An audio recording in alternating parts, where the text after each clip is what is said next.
all my life. Been grinding all my life. Sacrifice, hustle paid the price. Want a slice, got to roll the dice. That's why all my life I've been grinding all my life. Look, all my life, been grinding all my life. I started the gym and I can hear if you can hear me probably. I can hear you, yeah, but it's just bare wispy. Right, so we're trying to make a YouTube video, but this guy's voice is gone. And we're gonna basically talk about how we like to grow together, you know, like find someone who's on the same track as you. Me and this kid called Bailey Smythe behind me, we've been at it since a long time, since like year 10. We started off, I think it was year 10. Do you remember we had that Mr. Versace guy? And then outside the form we were talking about joining the gym, and like we were both saying we didn't have much time for it. And that's crazy to think now, like, sorry, we have time for so much, and like the whole day is just spread out. Yeah, I remember when I started, I was doing 9 sets. 9 sets of... Yeah, because my initial thought was like... The more the merrier. Yeah. I saw everyone do 3 sets and I was like, yeah, let's just be better than them and do times it by 3 and do 9 sets. So I actually remember sitting on the leg press doing 9 sets. That's crazy. But yeah, well, that was where I started really. That's the start of it. And then we sort of like... I remember I found this guy called Jeff Logan on Spotify. He's got a podcast, so like it's called Becoming the Beast, and that bro he turned me into like some insane ninja. There's one quote that said, "How you do everything is how you do anything." So then you just gotta be like perfect and then keep going for it. But you always used to say that. Yeah. It's not gonna lie. And it's so helpful when you got someone like a mate of yours like doing the same thing. And then I remember like into year 11 we started playing, we both were serious into rugby. So like another way we like were turning into animals and like progressing and becoming like stronger and fitter and all that was just training rugby together. Yeah, and that was me getting up to a nice 85 kg now.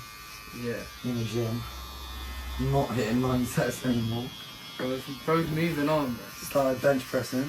Believe it or not, this guy's got a bigger bench press than me, bro. Believe it or not. Believe it or not. What are you at now? 120? Yeah, 130 kg bench press, something to be proud of.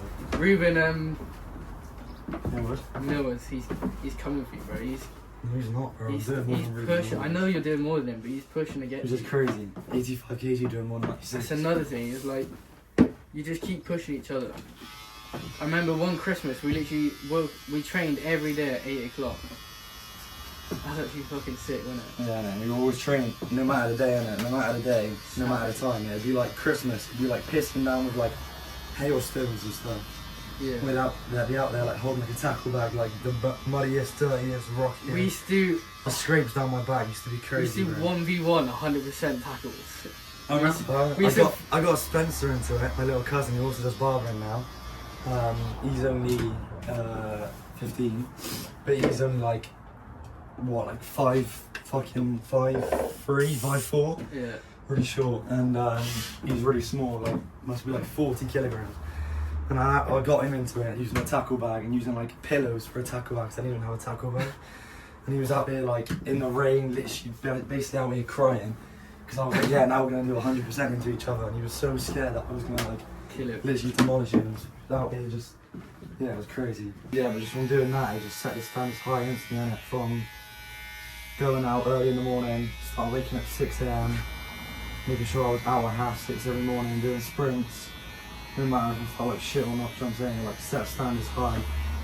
So quick, like it felt like I literally just went from nothing to 100 so quick after going into like lockdown and shit. Yeah. Coming out of that, bored out my fucking mind, got into a bit of running and basically it just made me go fucking crazy. And from there I just set some higher standards. Now I think everything that I do is like not crazy until I'm just been like mental, you know what I'm saying? And you can never go back. Like once you go and pass a standard, anything below that. Yeah. And you don't want to go back either. No, it's like anything you do now which isn't to the standard that you set before, you feel like a massive bitch. Like if I have a single day where I sit down for longer than like 2 hours in a row, I'm like, yo, what's going on? Like, what am I doing? Like, yeah. I literally like, I'm gonna fail in life. I don't fucking stand up and do something right now. Yeah, no, the best days honestly when you're like literally on it 24/7. Yeah, literally the best days is when you literally lie in bed You're so tired you don't even have time to rest. You're just so tired you just go straight to sleep. Because what's the That's point? the best Because thing. we're building for the future. What's the point in stopping now? Yeah, exactly. Exactly. It's like a short-term sacrifice for a long-term outcome, you know? Yeah, it's only going to be like 5 years and we'll be on it. For real. Imagine by the time you're 30, you've done everything you wanted to ever achieve. Obviously, you might have the next goal then, but you know that, say my goal was to achieve 100 million in the bank. I've got 100 million in the bank by 30. I've got the freedom to now do anything and everything I want. Because say my next goal is to then be fucking Mr. Olympia. Do you know what I'm saying? This makes everything so much more accessible. Keeps me up for the next goal. Do you know what I'm saying? You got the mindset set in place already. Yeah. Once you got the mindset for one thing, you can transfer it to anything. Yeah. That's why it's important as well to be like around high level people, because other people will just like push you down and say like that's too like far. But like if you have people you know in different spaces, like Arnie Margaret's for like the fitness and boxing and wrestling, like he pushes us in that way. Yeah. And then you just keep pushing each like not dimension, each skill and each portion of life, man. Anyway, then move on the timeline. We started at Buzzers Barbers. We were cutting each other's hair. I don't even know how it's.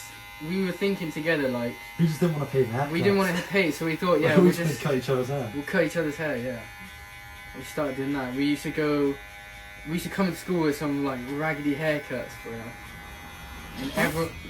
And like people like Tate and Preston were asking us when we're actually gonna go to a real barber and actually have a nice fade, but. Yeah, calling us not real barbers, isn't it? And then they came to us after. Yeah, that's what started pissing me off the most. People were like, oh, like, when are you going to be a real barber? When are you going to get a real shop? It's like, bro, I'm making more than, like, real barbers right now anyway. Bailey doesn't even have a regular job. Yeah, this is it, bro. Bro's nan's even on him.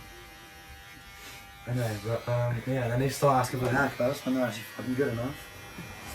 We carry on and, get good enough to actually start charging.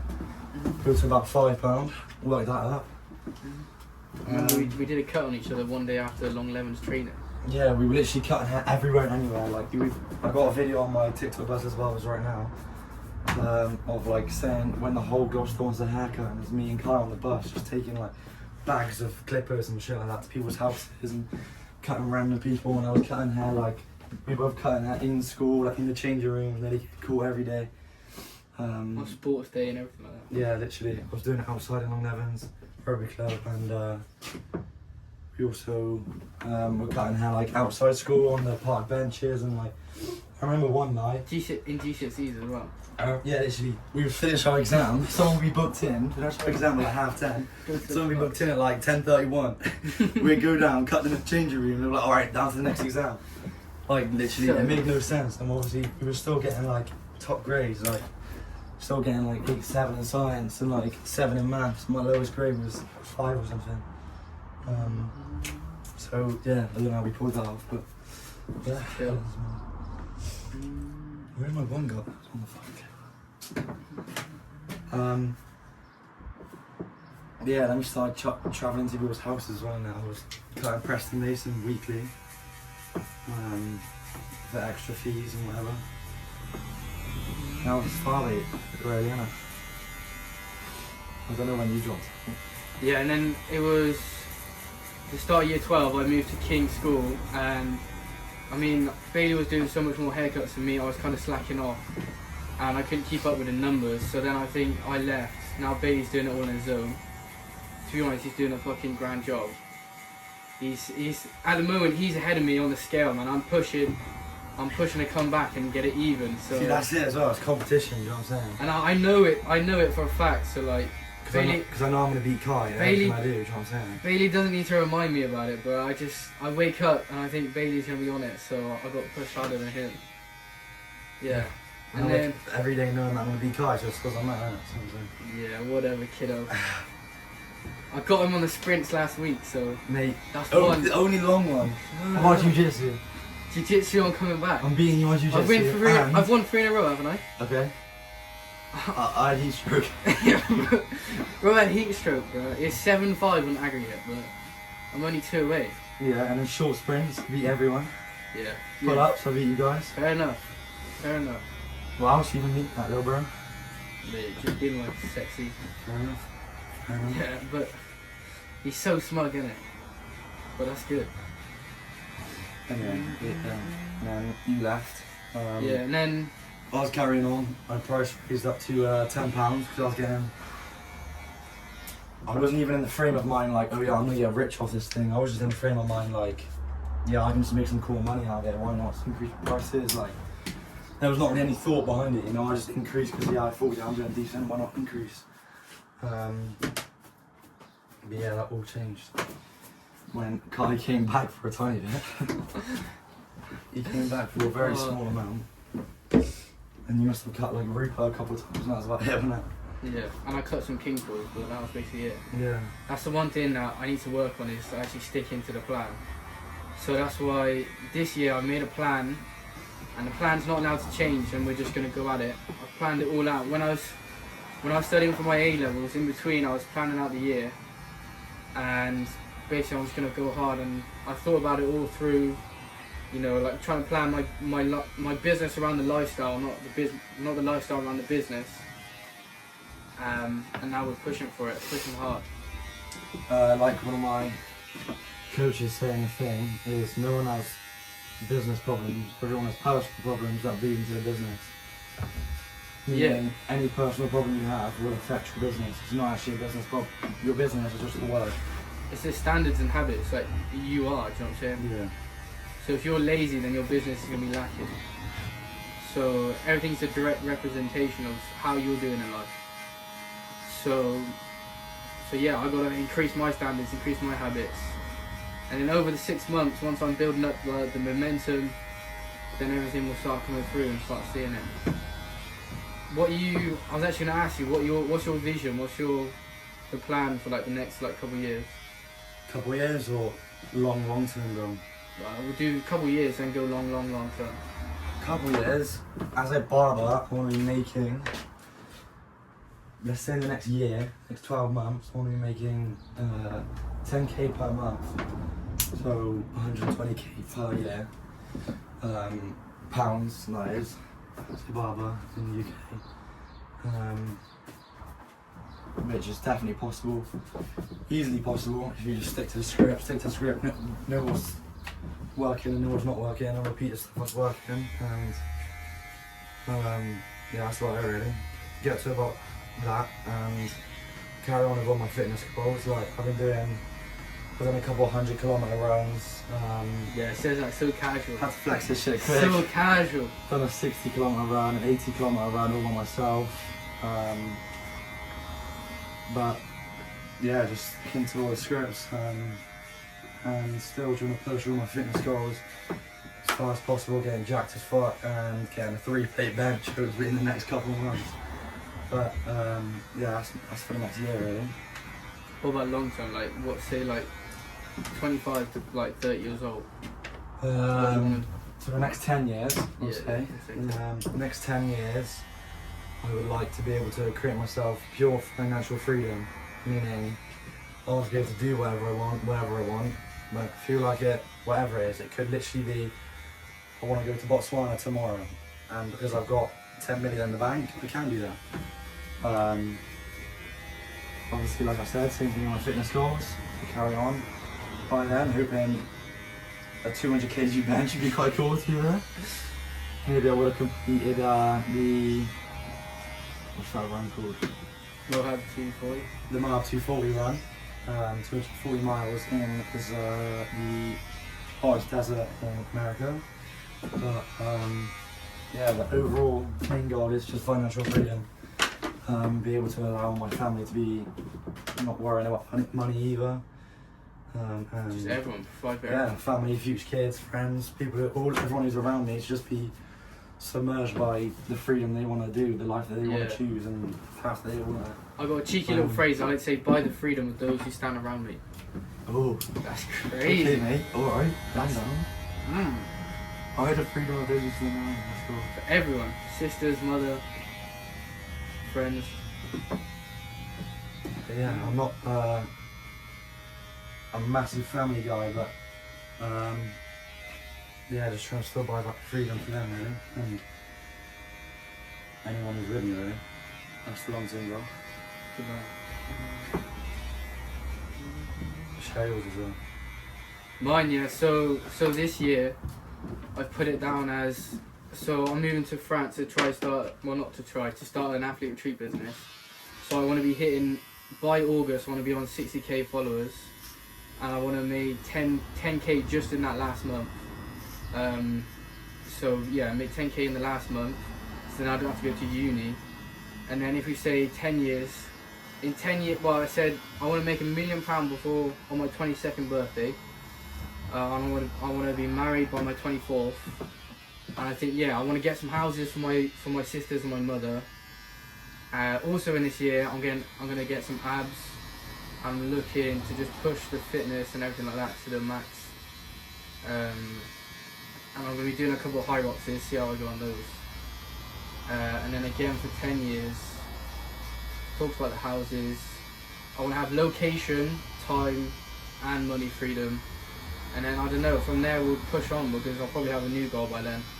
But yeah, marriage, 1 mil by 22, houses for all my family and stuff like that. Cool. Yeah, you hear the common denominator of both of those is health. Health, yeah. Yeah, like obviously we're both trying to get rich or whatever, but you hear that both our goals still involve staying healthy, staying fit. Yeah. Because how corny as it sounds, health is genuine wealth. If you ain't gonna live to see it, then why the hell are you working to do it? Do you know what I'm saying? So, you know, you gotta keep your health in fucking check. Yeah, no, that's definitely important. Also with that year, I'm starting this Becoming series, and the 3 things we look at are business, body, and manhood. So like those are the 3 like main principles. So business obviously for the financials, and also just like providing for others, making a good product that can change the world. Body is, as Bailey just said, health is important, and then manhood's like all the characteristics and like the traits and qualities that make a good man, and like a strong man that can do anything, conquer anything. The world is his oyster. Yeah, I think it's so important to just find your group, find your people, because that brings no limits and no complacency, and you can just push on to do whatever to achieve no matter the goal, no matter how big it is. Yeah. So again, that brotherhood, that's what I'm trying to build in my retreats. It's like it's called an athlete retreat, but really it's just for people with high level mindset, high level goals, that want to push themselves to achieve their goals, and also be willing, not only want to become their best self, but willing to put in the work to become their best self. I think you always do more when you have brothers in the room that are gonna keep you to the standards that you set. So the retreat is all about bringing people together to do exactly that, build a community, get to know each other, but also to dig in and actually rip into their goals, and all while being in nice exotic places. So it's kind of like a vacation, but a vacation for the elite, really. A vacation to reach their goals and never burn out, do you know what I'm saying? Yeah. Like have the people around you to always pick you up. All my life, been grinding all my life. Sacrifice, hustle paid the price. Want a slice, got to roll the dice, that's why all my life I've been grinding.